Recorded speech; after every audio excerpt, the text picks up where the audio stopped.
Hey everyone, this is Dr. Emily Scherning with American Resiliency, here with an up-to-date climate outlook for all of our friends in California. California is a big state with a lot of places that are awesome and that matter profoundly to many of us here on this channel.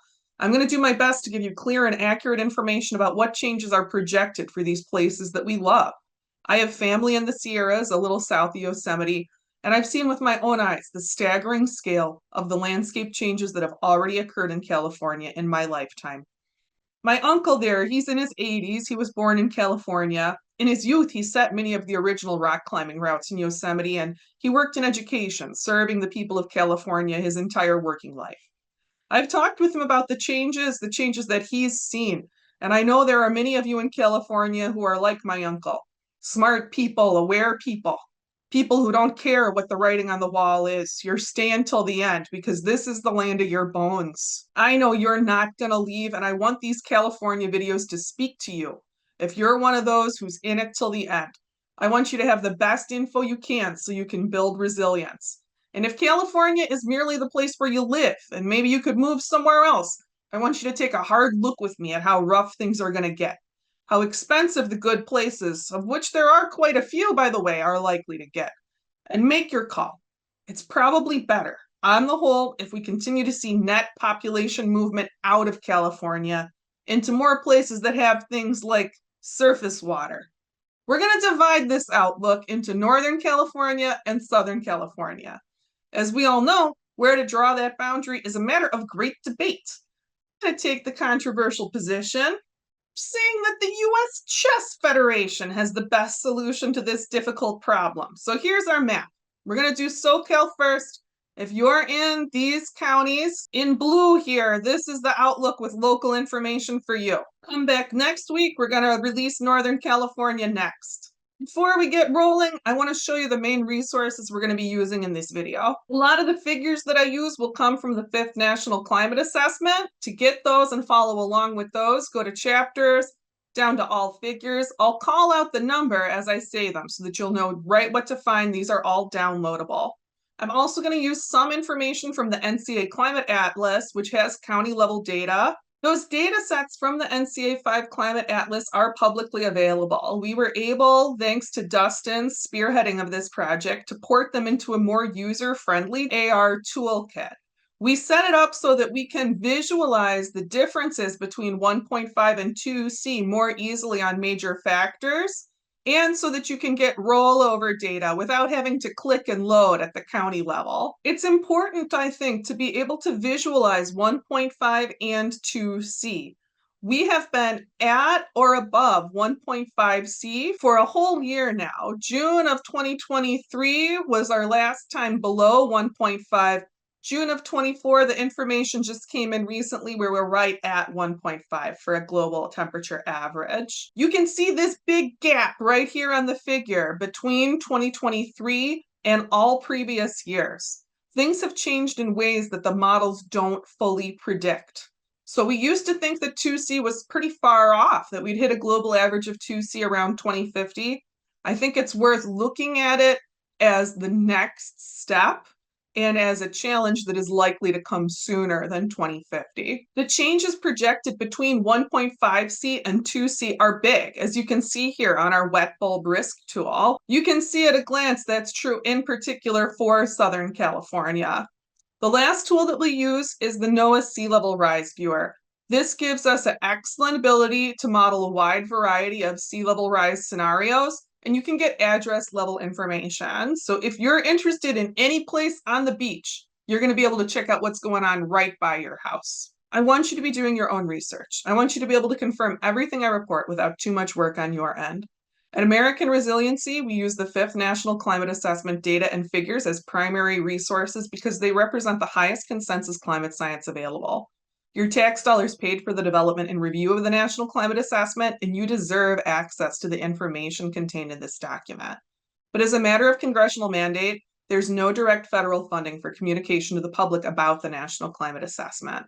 That's why I founded American Resiliency. We're the only nonprofit focused on communicating this important information to the public, and we run on your donations. Thanks for sticking through the preamble. Southern California, let's look at the heat. We're going to start with a big picture on the heat, looking at our wet bulb risk tool. because I think it's important we see how dramatic the big picture heat increase is for Southern California as a whole, as where it's locally not looking so bad. You can see here that the change from 1.5 to 2 is not bad for San Luis Obispo County or for Santa Barbara County. Both of them, no additional change, no addition of potentially killing heat from 1.5C to 2. Cambria, San Luis Obispo, Pismo Beach, you are all on the nice list as far as dangerous heat is concerned. We see Santa Barbara County adding a week of potentially dangerous heat at 2C. Everyone else, every other county in Southern California, we're talking about adding weeks, sometimes many weeks, of potentially dangerous heat season. That heat up is going to increase rapidly, a really sharp heat differential as we move away from the coast. We've got to work to understand this dangerous heat up by looking at it from a couple more angles and try and help you understand your local risk. Let's look at that coastal heat boundary. We're going to look at figure 2.11. Figure 2.11 lets us look at changes to hot and cold extremes projected at 2C. Zooming in on Southern California, and this is the warm nights, the increase in nights over 70. We can see where it's going to be getting hotter near the coast and where the coast is going to be pretty protected from heat up. We can see here Los Angeles is creating a warm night heat island with like 3 weeks of additional nights over 70 projected for 2C conditions. That's in a city that's not built for air conditioning, where many homes don't have air conditioning. The other warm night hotspot near the coast is San Diego, with a similarly intense warm night projection. But look inland at all of the red in there. If you're inland, like if you're in the Bake up in Kern County, you're going to be baking. There's more than a month of additional nights over 70 projected for Bakersfield. If you're in the desert, the Southern California low desert is projected to experience a truly gnarly heat up, very serious, very unpleasant. Anyone who has spent time in the desert knows how important the nighttime cooling is for all the living things in a desert environment. This nighttime warming projected throughout the low desert is likely to have serious environmental consequences. Let's zoom out and look at the daytime warming gradient.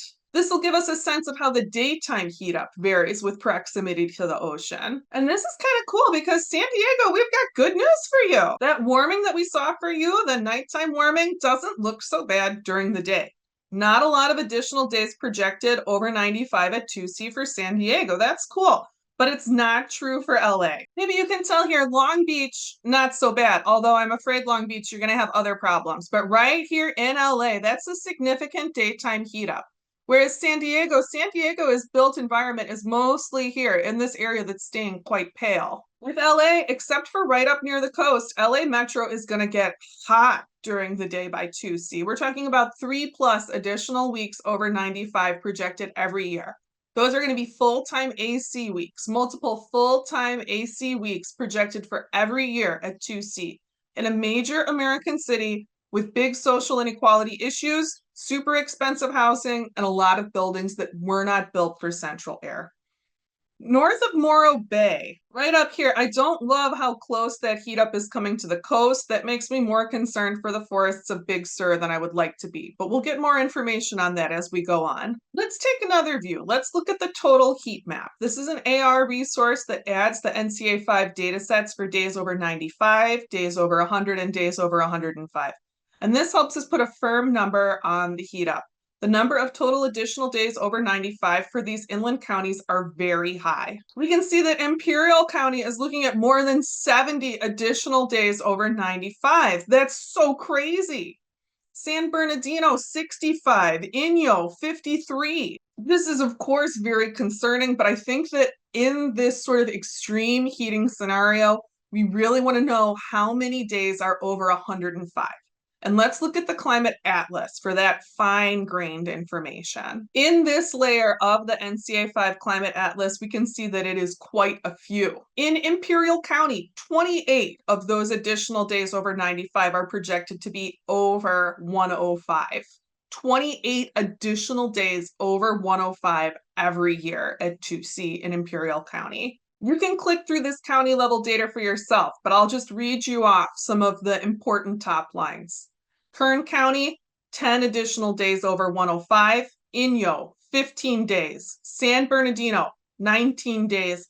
Riverside, 18 days, with indications that at least some of those days will be coming in towards LA, not confined entirely to the desert. Imperial, though, with 28 days over 105, that is crazy. Los Angeles County, you have 3 days projected, 3 additional days over 105 every year at 2C. I feel it is very probable people will die of that heat every day of those 3 days. That heat is projected to go into the city. San Diego County is adding 5 days over 105, but when we looked at figure 2.11, where we could see where in the county the heat is coming, I think your city is not going to get that big heat right in the city every year. I think you're a small enough built environment, close enough to the sea, sheltered enough by the mountains that there's a really good chance the killing heat will not come to you all in San Diego. All right, everyone, this sucks really bad. Let's look at changes to the cold. We can look at change duration back in 2.11. And you can see here that your mountains are really getting hit. They're having a big loss in cold duration, about a month less of days below freezing in the mountains of Southern California, with the change most intense at the highest peaks. So your cold season looks shorter, especially in the mountains, but what does that mean related to cold intensity? We got to look here in figure 11.3, which shows changes in plant hardiness zones projected. And you can see this is a really big figure. I just wanted you to see where I'm getting the snip that we're going to next from. So now we can see what we need to see with a key, and you can see LA is sticking out like a bruise with a new color appearing on the map right over LA. LA is shifting to zone 11B, which means it's not going to get below 45, 50 degrees in the winter. Most places in Southern California, you're looking at about a 5-degree lift in winter lows, although this does surprise me. While we saw the cold duration is shorter, the intensity of the cold is going to be the same for the San Bernardino and the Angeles National Forests, for the mountains in those forests. They're still going to have a time in those mountains where they get cold up there in the winter. It's just going to be shorter. So the winter change here, it's not as big as the summer change. And the summer change is brutal for much of Southern California, including LA. But by and large, if you're by the beach, including if you're a San Diego person, the projected daytime heat up doesn't look bad, and the winter changes are also not that extreme. Now we're looking at water in figure 210, and this stinks because at 2C we can see a clear drought trend over all of Southern California. Let's take another view. We're going to look at figure 4.3. Here in figure 4.3, we see maybe another sprinkling of rain coming in over Joshua Tree and maybe right over the Colorado. But everywhere else in SoCal, there's a clear, unambiguous water deficit. I've pulled up now figure 4.5, which lets us look at a loss of snowmelt water equivalent, and we can see that that loss will also be very serious in your mountains. So these are some dangerous signals in terms of precipitation and landscape change for Southern California. And unfortunately, I'm not done yet with the bad news. I'm in figure 212 right now showing precipitation extremes, and I want you to notice this conserved dark spot. Bang, bang, bang. Zoom in on it in California. It's right over Bakersfield. This is one of the most intense conserved storm hotspots that we see over the nation, looking to dump deluge-type rain whenever it does rain right over Bakersfield. This is going to be like a fire hose. It's a huge change in intensity projected for deluge-type rains in this part of the Central Valley. So although you have an overall drought trend, you also need serious water storage infrastructure, and there's a lot of potential damage to roadways with the flash flooding that seems likely to occur from these projected storms. This is really rough. If you're on the coast, I wouldn't necessarily freak out about drinking water. Coastal desalination technology is getting pretty good. In Israel, the city of Haifa is doing a lot of coastal desalination. They've had a smooth rollout to desal as their primary water source, and they've been monitoring environmental impacts. I used to be opposed to coastal desalination as a strategy because of the serious environmental impacts this technology used to have on the marine coastal environment. But the research out of Haifa is showing ways that the desalination brine can be handled and put back into the ocean without harming the environment, while getting people the water they need. Seeing the evidence come in on coastal desalination has really changed my mind, and I think it's hopeful for all of you right up there on the coasts in smaller cities.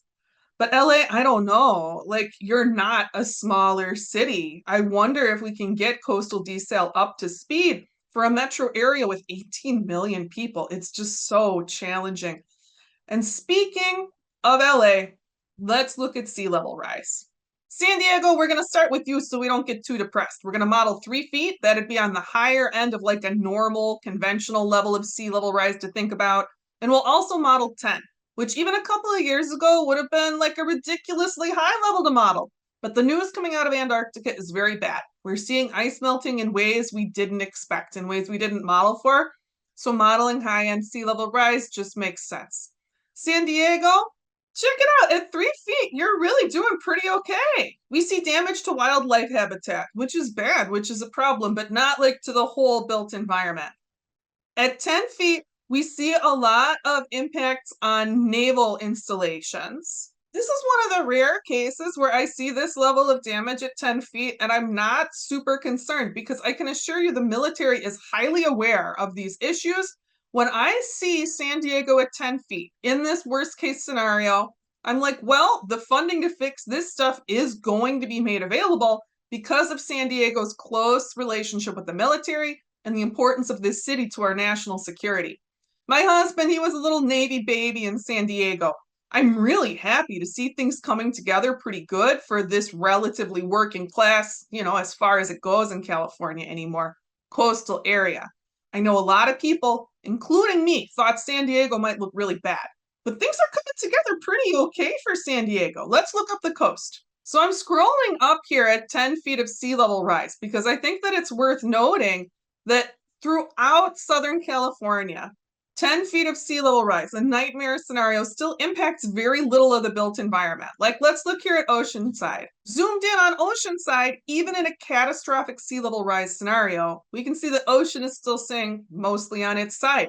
We don't see any weird marshy patches coming inland, indicating huge changes to the water table. We don't see any damage to the built environment. It's really good news for California beach dwellers. All the way up the coast, it's very like what we see here in Santa Barbara, where at 3 feet, very limited damage, and even at 10 feet, relatively confined damage, where if you're familiar with the area, you know where it's going to be most likely to be impacted because it's totally elevation dependent. Look at all of this built environment in this beautiful coastal community that is going to be completely fine, even in a catastrophic sea level rise scenario. This is not the sort of thing that we see when we model this on the East Coast, let me tell you. Everyone looks good all the way up to Cambria. We're not going to look at all of them, but Oxnard, Ventura, Cambria, Cayucos, Pismo, all of you look about the same. Very mild damage at 3 feet. At 10, it gets a little weird, but it's nothing like we're going to see in other parts of the country, except for LA, where it's bad. LA looks bad at 3 feet. Look at the level of damage to Huntington Beach, Sunset Beach, up here in Long Beach. At 3 feet of sea level rise, this is pretty bad damage to structures in Huntington Beach. And check it out at 10.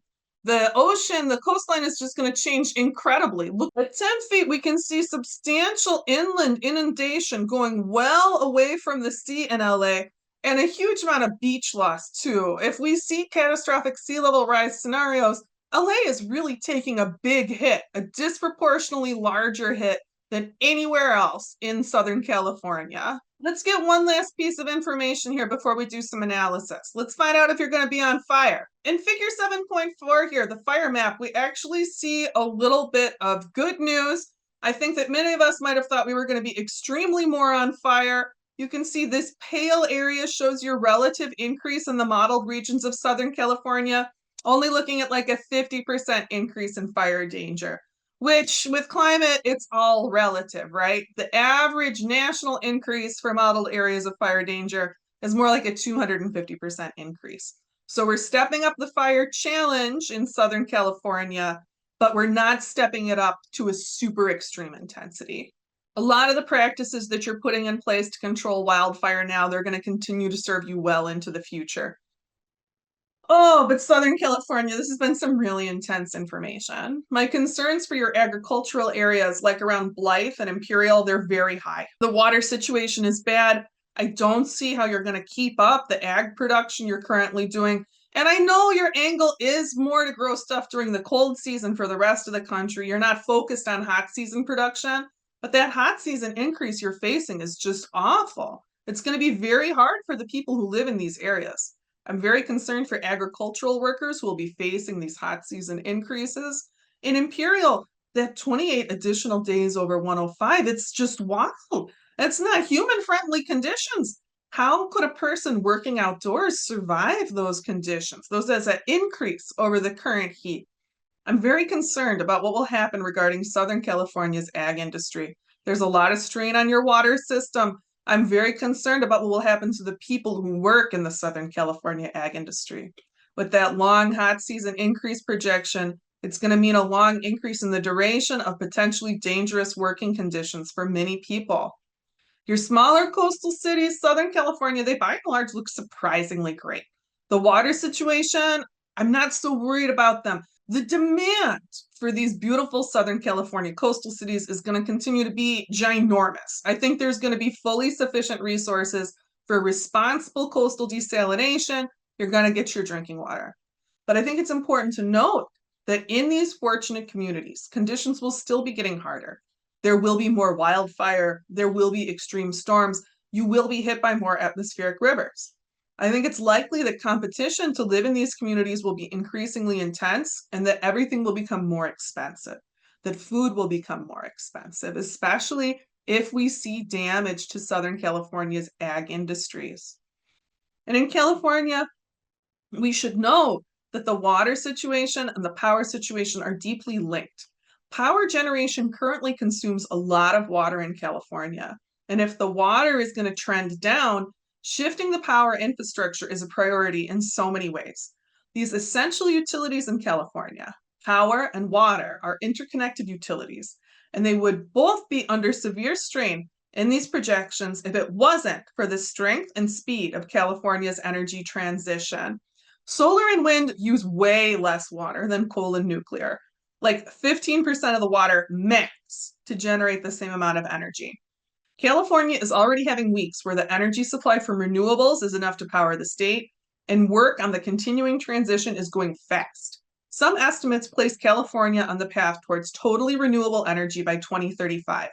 The work California has done on the energy transition these past 5 years may just give the state the edge it will need in these reduced water projections. I wish we could end on that up note, but we got to talk about LA. All around LA, the whole LA metro just really sucks. It's looking super hot, super not characteristic for the region hot. LA is not built to handle long stretches of days over 95. The projections also indicate more atmospheric rivers will make it down to LA and kind of hose around.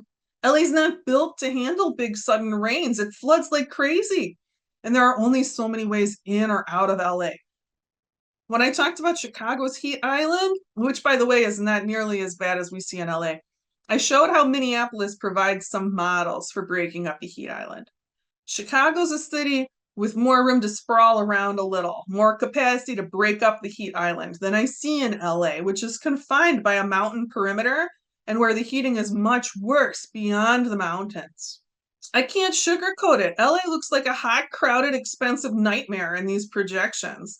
You'll pretty regularly be hit by extreme weather events, and sea level rise is going to ruin your beaches.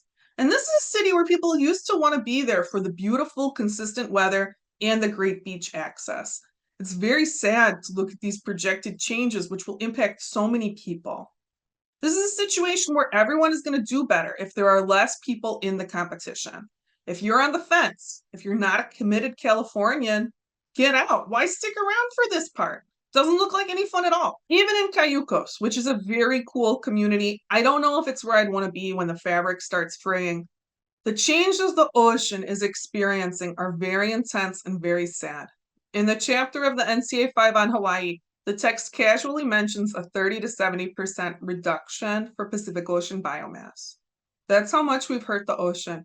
And it hurts my heart. It should hurt the heart to hear all the life of the great ocean referred to as simply biomass. We will pay for our treatment of the ocean. And if you hope to rely on the ocean for food, if that's why you feel safe on the coast, I felt it was crucial that I bring up this information. You need to know when you think about these fairly isolated coastal communities, Conditions are worse in the ocean than they are on land. Okay, I'm sorry to end on this downer, but seriously, anything I can do in this message that will decrease competition, that will decrease consumption in California, that's what's best for California. And California has given us all so much. If you're not there to do what's best for California, even to the greatest extremity, if I were you, I'd get out before this party starts. LA is the #1 highest risk city, the most likely location for the first 10K plus mass casualty event in the US. It's not getting as hot as Phoenix for sure, but Phoenix for sure has AC. If you're sticking around, get ready. Build resilience. If you're looking at infrastructure impacts from unfamiliar, intense atmospheric rivers, if you're downriver of those deluges coming in over Bakersfield, you know you could be looking at roads getting washed out. You're going to want to regularly have more stuff on hand. You're going to want to have ideas for how to stay cool in an emergency. And you got to do what you can to help life make it through. Because we can't do this alone, and life will be thinner in these projections for Southern California. Habitats and life forms will need care and support. The only reason California isn't already completely trashed is because of the work and the care and the protection so many Californians are already giving to life. There are no private beaches in California, and the people of California show us their capacity for stewardship on those beaches every day. So I tell you, if there are any people who can step it up, who can respond to the call to protect what we can, to save what we can, it's the people of California. Arid habitat is expanding and your life forms are important. We need all that we can save. Let's get ready. Folks, thanks for watching. I want to thank everyone in the AR community. Your contributions really keep this nonprofit going. If you want to donate, there's a link on the About page for our YouTube channel or on the top bar of our website, www.americanresiliency.org. I'm very grateful to our donors, to our volunteers, to everyone spreading the word online, and especially to everyone doing the work on the ground. Thanks for getting ready with me, and talk with you again soon.